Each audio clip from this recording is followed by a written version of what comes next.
Hi hello नमस्कार. कसे आहात सगळे? मजेत ना? मीही मजेत. मी सीमा स्वागत करते तुमचे माझ्या या नवीन ब्लॉगमध्ये. तर मी वीरासोबत कुठे निघाले व्हिडिओमध्ये तुम्ही पुढे पाहालच. टोकन लिहिलं की इकडचं टोकन लिहिलं, कुठे कुठे उगवले कुठे कुठे नाही उगवायला तिथे टोकन. आमच्या गावातील पिण्याच्या पाण्याचा आणि एकूणच सर्व गावाला पाण्याचा पुरवठा केला जातो. मी देखील 2 बॉटल भरून घेतल्या आणि शेतावरती निघालो. आज विराज आणि माहीला स्कूलला सुट्टी होती, त्यामुळे ते दोघे देखील माझ्यासोबत आले होते.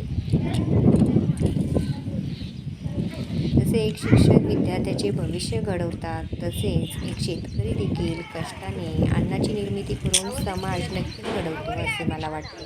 आता मला देखील पाटी पेन्सिल खडू डस्टरऐवजी आता काळ्या आईची सेवा करायची आहे. छान लागलेत. 10 ते 5 वेळ हा मुलांमध्ये कसा निघून जायचा मला कळायचे देखील नाही आणि बिझी राहायची सवय झाली होती. त्यामुळे जेव्हा मी घरात बसले तेव्हा कळालं की आपण जेव्हा कामामध्ये असतो तेव्हाच म्हणजे वेळ कसा निघून जातो आपल्याला खरंच कळत नाही. तेव्हाच मी ठरवलं की आता आपण घरी बसून न राहता आपण कुठेतरी बिझी राहिलं पाहिजे. तेव्हा मी हा निर्णय घेतला की आता आपल्याला शेती शिकायची आहे. फायनली आम्ही शेतामध्ये पोचलो. नेहमी म्हणत असते की busy life is happy life. त्यामुळे जेवढं तुम्ही व्यस्त असाल तेवढे मस्त असाल. फायनली आम्ही शेतामध्ये इथे पोचलो आणि तुम्ही बघतच असाल की सोयाबीन कुठे कुठे उगवलं होतं, कुठे कुठे नाही. त्यामुळे सकाळी 9 वाजताच सासूबाई आणि आमचे आहो माणसांना घेऊन शेतामध्ये आले होते. त्यांचं निम्म्यापेक्षा जास्त झालं होतं. त्यामुळे आता इथे मी देखील ओटी बांधून घेते आहे, जेणेकरून त्याच्यामध्ये मी बिया ठेवू शकेन.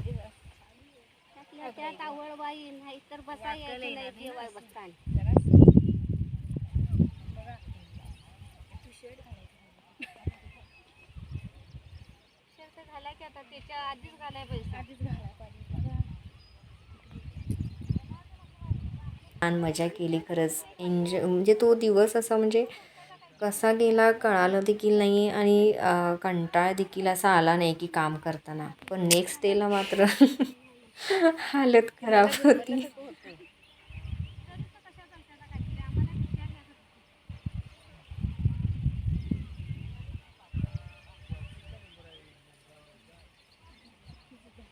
इथे तुम्ही बघतच असाल की आता मी इथे ओढणी बांधते बिया घेण्यासाठी.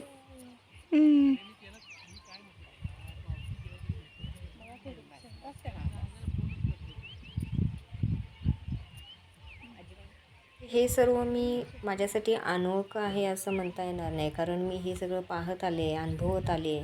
त्यामुळे मला या गोष्टी काही अशा म्हणजे फारशा अवघड वाटल्या नाहीत. त्यामुळे मी देखील टोकणीसाठी आता सज्ज झालेली आहे.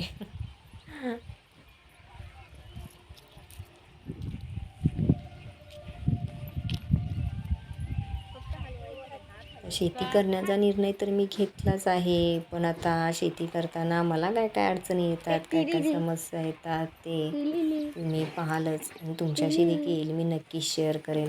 आता इथे मी बी ओटीमध्ये घेते. हे कोणाचं मम्मी या साईडचं? ते पण आपलंच आहे. ते पण आपलंच आहे. ते काय लोकांचं मम्मी नळ कसं रुईला पाणी आलं तर चालू होणार ना ते. पाणी आज सोडणार आहे. हे बघा आता इथे तुम्हाला पाहायला मिळतच असेल की या भागामध्ये काही सोयाबीन उगवलेले नाही आणि बाजूला थोड्याफार प्रमाणामध्ये 2-4 झाडं उगवलेली आहेत. अशी परिस्थिती आहे सध्याची. पावसाचं वातावरण तर झालं आहे, हवा पाऊस काही येत नाही आहे. क्लोज नाही व्हिडिओ बाजून कर्जा पाठीमागनं येत नाही ते बरोबर. पुढनं कर्जा पाठीमागनं शर्टच येतो येणार नुसता.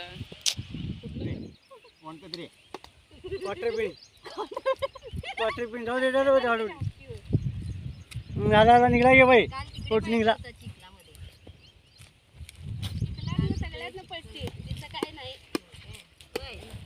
उठ मध्ये उठ. संदीप दाचा हातावर हात मारायला येते काय संदीप दा नाही बायको माझी चांगली आहे मी कुठं नाही म्हणले कसं म्हटलं बाजू काढत नाही हा अहो तिने लहान मुलांना शेतीच केली अहो बाकीचं काय करायचं नाही आणि होते तुम्ही हो अगं 7वी झाली या काय सांगाल असं 7वी नुसती शाळा झाली याची होय कामाला जायची ती होय का खरंच पकवायचं का संबंध आहे म्हणण्याची विचार आले का ए, चलणार आहे, असं काय करतो? आलो ना चल ना चल ना, थांब, थांब, थांब, थांब. काय करतो रे? आता जोर आला बघ मका देणार सांग म्या होता बघ बापाई पण नव्हतं म्हणून सोनाली, आता कळालं का उठे. तुकादा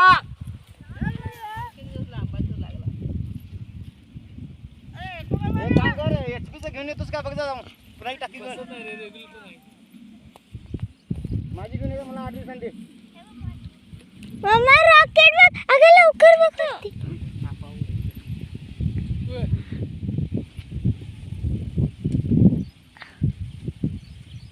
गेला. माहीचे रॉकेटकडे लक्ष गेले आणि मलाही निघली. मम्मा बघ ना लगेच. वीराचे बॅट काही हातातले खाली ठेवत नव्हता. त्याचं आपल्या इकडे बॅटिंग चालूच होतं.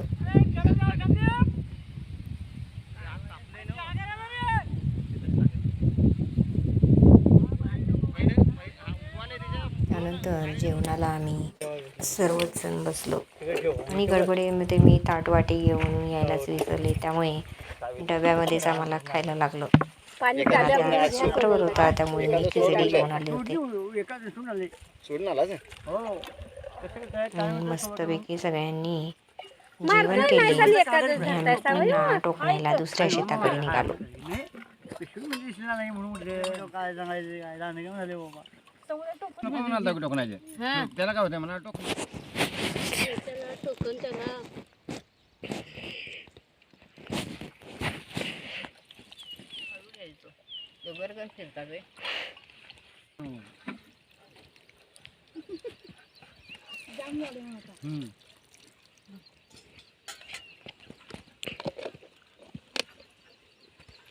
घरी मात्र आपण सगळ्याचा विचार करतो पण शेतात आल्यावर म्हटलं काय हायजीन बिजीन काही नसतं. शेतात आलं की शेतातल्यासारखं राहावं असं म्हणतात. तसंच ते काहीसं झालं होतं. म्हणून पाऊस लागत नाही. यांचं मात्र चाललं होते छत्र्या घेऊन येत आहेत त्यामुळे पाऊस पडत नाहीये. आता आम्ही निघालो शेतामध्ये. पुढे गेले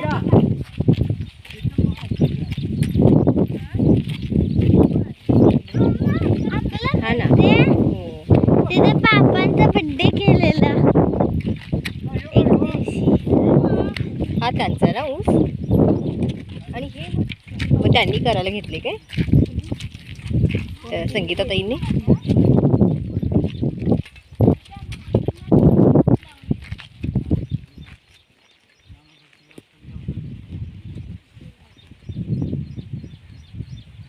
शाळा चालू होऊन 1 महिना झाले पण अजूनही माझा वर्ग आणि मुलांचा गोंधळ मी खरंच खूप मिस करते. 2 दिवसापूर्वीच माझ्या वर्गातील मुलींचा फोन आला होता की मॅडम तुम्ही का नाही येत या ना आम्हाला शिकवायला.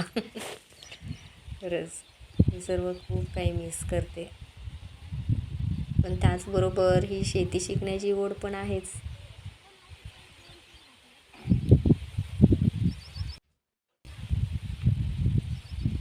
आता पहा मी टोकनताना इथे हे समोर एवढं मोठं गवत आलं.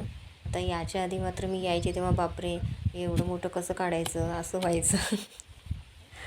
पण आता मात्र मला तिथे बी घालायचे होते त्यामुळे त्याला काढल्याशिवाय माझ्याकडे पर्यायच नव्हता.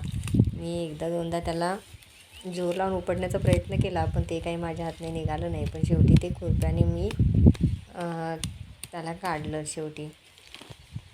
मग हे असं असतं जेव्हा एखादी गोष्ट आपण मनावर घेतो आणि एखादं काम करण्यासाठी आपण तयार होतो तेव्हा आपण म्हणजे आपण तिथे 100% देण्याचा प्रयत्न करत असतो. जेव्हा आपण मन लावून एखादी गोष्ट करत असतो तेव्हा आपण जितकं देता येईल तितकं आपण देत असतो. आयुष्य देखील असंच असतं.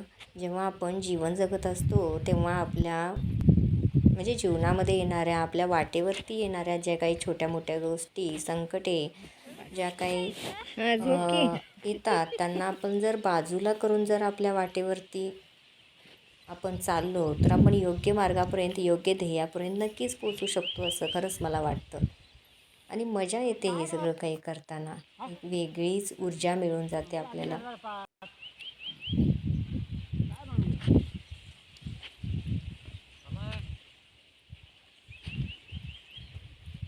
ते विहीर कोणाची आहे?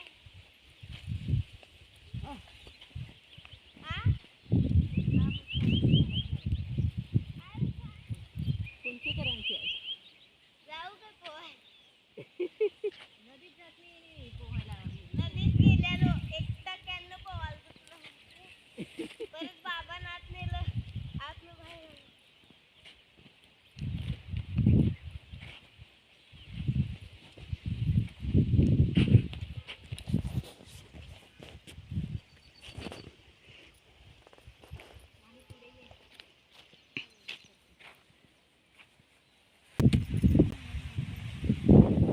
तर ये वाऱ्याला छत्री करू नको नाही तर पुणीमध्ये मिळाली.